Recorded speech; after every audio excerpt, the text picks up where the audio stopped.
forever, whether you like it or not. You're listening to the Corbett Report.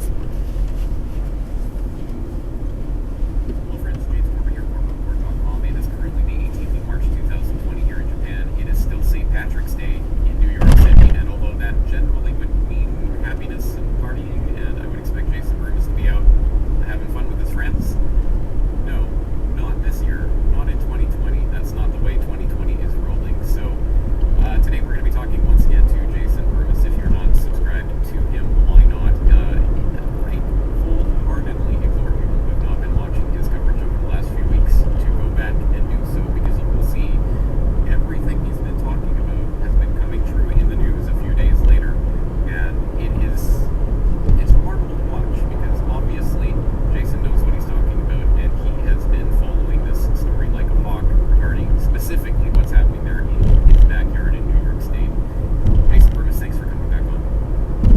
Yeah, thank you so much for having me in this very important time, and it was a little bit more lighthearted 2 weeks ago when we talked, but let's face it, we're now in a situation where the mayor of New York City has openly stated within 48 hours they will decide whether or not to have self-isolation. He said he was on the phone with the Joint Chiefs of Staff, and the Army Corps of Engineers is on the way. We know that New Rochelle was not a hot zone, it was a selectively tested zone to get the military there first for when there is panic and people do want to leave and can no longer leave, because that's the perfect spot to block off the Como Bridge, the Washington Bridge, and of course the Lincoln Tunnel. And then in New York State, even in my neck of the woods right now, we have medical tents outside. We have the governor now texting all city goers, basically declaring a New York City lockdown, self-isolation that's so far unenforced, getting people prepared because they're talking at us like children, while telling us that the Army Corps of Engineers will also be here to retrofit buildings, including swing doors, into hospitals within the next few weeks.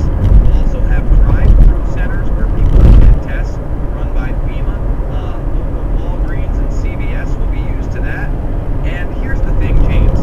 The selective testing has been extremely low in New York to keep not only the panic in New York down, but the global panic down. Because it'll be beyond the United States, especially with the way the economy has crashed as we predicted.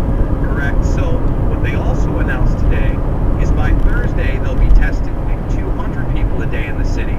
And by Saturday to Monday, somewhere in that range, it will be up to 5,000 tests a day. With those results coming in, there will be massive fear at the amount of people that test positive to this, because a lot of people have been positive for this for months. It is just now that the martial law and the police state is rolling out, not only in New York, but the National Guard officially in 18 states.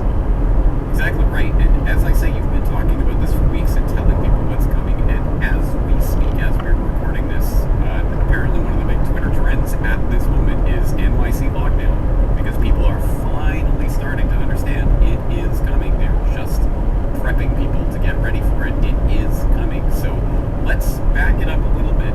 Let's set the stage, set the pieces. How did they prepare the public for this? Go over that selective testing in New Rochelle a little bit more so people understand why it's being done the way it is in order to prep the public. Exactly. If you remember when the first positive test came in January, there became a controversy over whether the test worked or not, right? That was rather convenient. Oh, we could have false positives and whatnot. Now I believe that as a scam to slow the testing of everybody down and basically prepare people for what was to come. So when you had this outbreak from a lawyer within the city, instead of testing people around him in the city, you tested his family and a lawyer who was outside of the city, and then his family, and then people in that zone, because they said they were only going to be testing people that showed symptoms.